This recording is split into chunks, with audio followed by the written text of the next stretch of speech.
Yang mana lebih baik, EPP ataupun auto debit di dalam account Gap?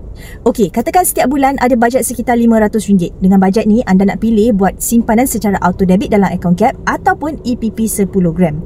Sekarang ni sekeping 10 gram bernilai sekitar RM5,000 plus. EPP ataupun Easy Payment Purchase, kalau ambil 10 gram ni yang harga dia sekitar RM5,000 sebulan, akan bayar sebanyak RM500. Sebab RM5,000 bahagi 10 kan?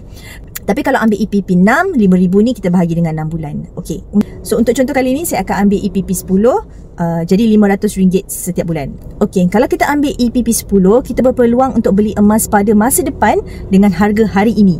Harga pada masa depan tu possibility dia akan naik kan. So by the time kita dapat emas ni, harga dia dah naik. Macam contoh EPP saya ni, saya beli lebih kurang 9 bulan lepas. Dah tinggi harga dia dulu compare dengan sekarang. Tapi kekurangan EPP ni, anda perlu commit dan wajib bayar ikut jadual EPP.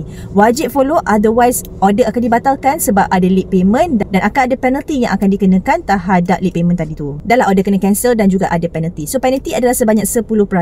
So 10% daripada nilai emas yang RM5,000 kita dah lock tadi tu adalah RM500. Banyak juga kan?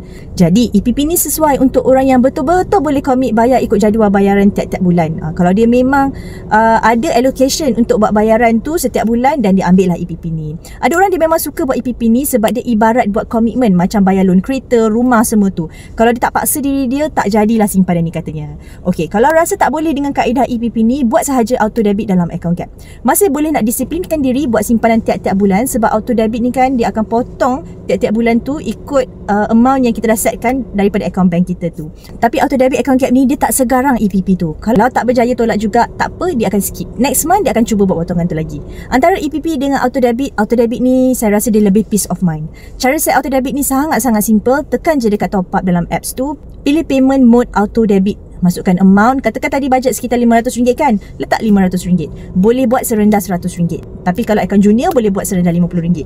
Tapi saya sarankan letak RM200 ke atas sebab tiap-tiap bulan Public Gold akan buat kempen Lucky Draw. So Lucky Draw kempen ni grand prize dia adalah 10 gram gold bar dapat emas free. Mana tahu rezeki tuan-puan kan. Jadi yang boleh buat RM200 ke atas, buatlah RM200 ke atas. Duration ni kita boleh pilih berapa lama nak, letaklah 5 tahun terus. Senang. Kalau rasa tak nak ke apa ke, nanti boleh terminate je auto debit ni. Kemudian set tarikh. Letaklah tarikh 2 atau 3 hari lagi lepas gaji. Baru ngam. Gaji masuk, saving terus potong, auto debit, auto menabung. Jika simpan secara auto debit dalam account Gap Public Gold ni, masih boleh dapat fizikal sama macam kita beli secara EPP tadi tu. So nampak tak perbezaan antara dua ni? Dah dapat idea, boleh terus mulakan ambil tindakan. Bagi yang belum ada akaun bersama Public Gold, boleh klik link di profile Faz, daftar dan boleh terus mulakan simpanan.